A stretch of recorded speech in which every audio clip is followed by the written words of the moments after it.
E como é fácil, né? Você só apontar erros e faltas e não mostrar as coisas boas da vida.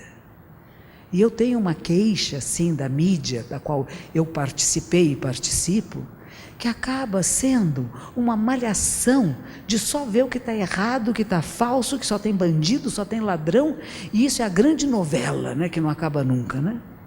Mas tem coisas maravilhosas acontecendo, tem pessoas honestas, lindas, queridas, em toda parte, e elas não dão manchete, elas não aparecem nos noticiários, percebe?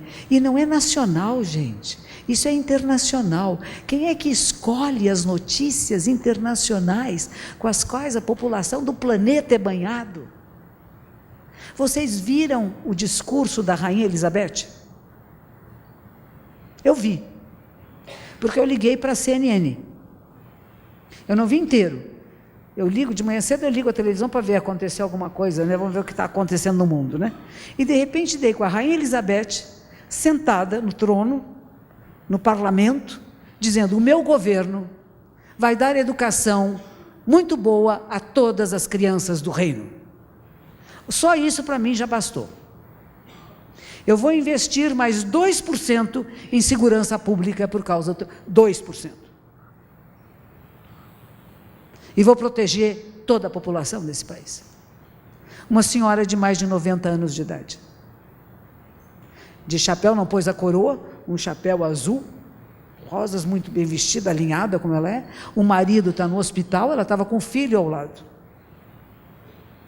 Alguém publicou isso? Vocês viram? Deu manchete?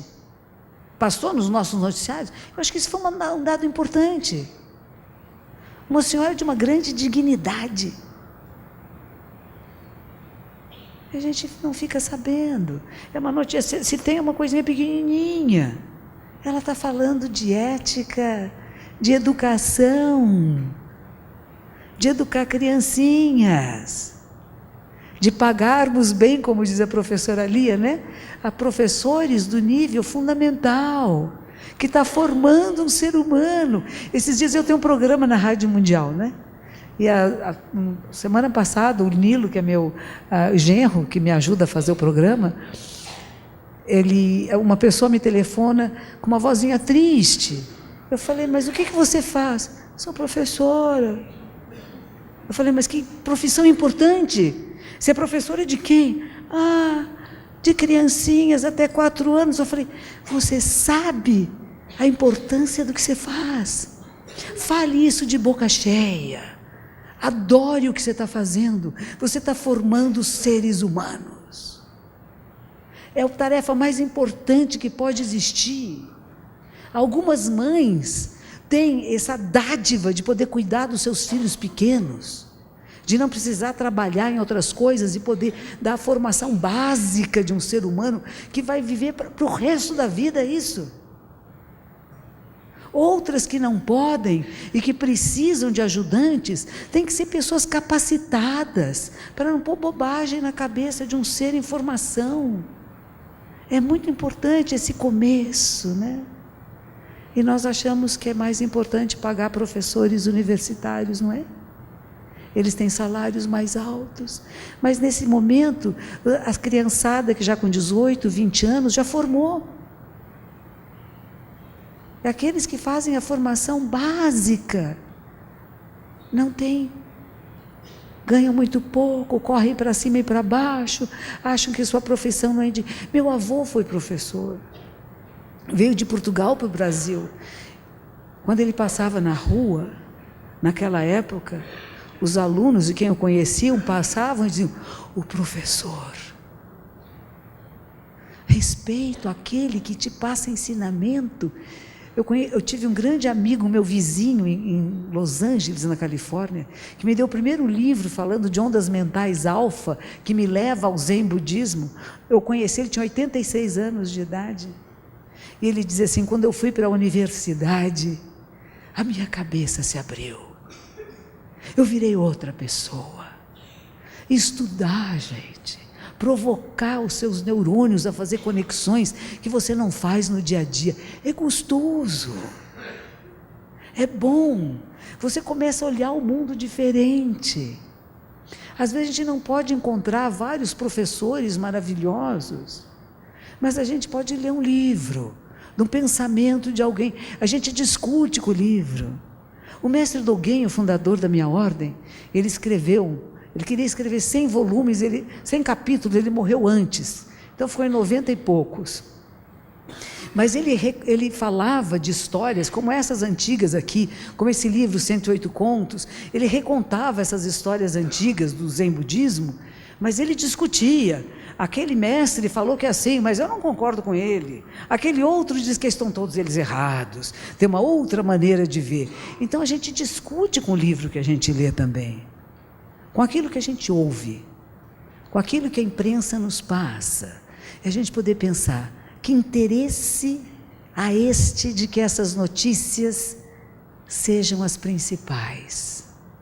Beneficia quem?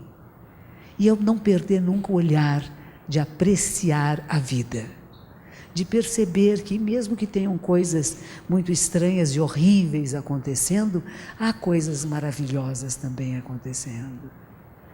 E põe o seu olhar e provoca que essas coisas boas tenham mais visibilidade.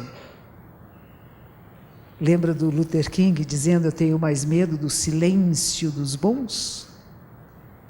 Mas a levantar a voz, não é levantar uma voz de ódio, de raiva, de punho fechado, de xingar, de falar mal do outro. Dá visibilidade ao que é bom. Exigir os seus direitos, sim, de coração para coração, de um ser humano para um ser humano, com respeito.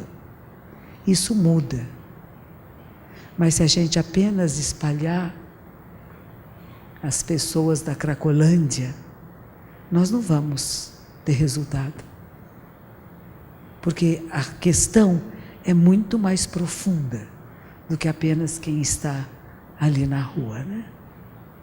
É preciso inúmeras medidas e vai levar muitos anos. E talvez nunca acabe, mas podemos minimizar dor e sofrimento. Isso é possível quando trabalhamos juntos, quando pensamos juntos, quando colaboramos uns com os outros, não para ter visibilidade na imprensa, mas para querer de verdade fazer o bem. E pode ser não aparecer em lugar nenhum, pode ninguém saber o seu nome. E a gente fala que o Bodhisattva da compaixão, a compaixão tem inúmeras formas.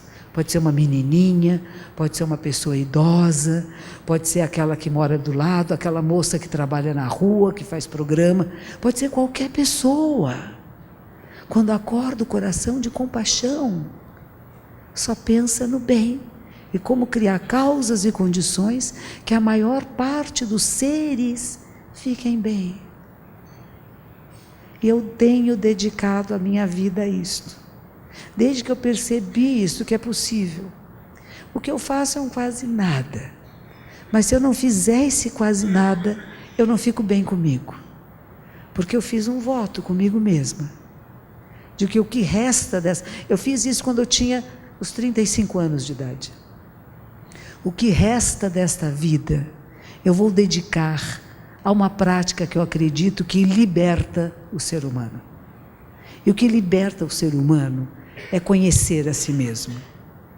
Porque se você se conhece, você pode usar o seu potencial de maneira adequada para beneficiar o maior número de seres. E quando você beneficia todos os seres, você beneficia a você e aos seus.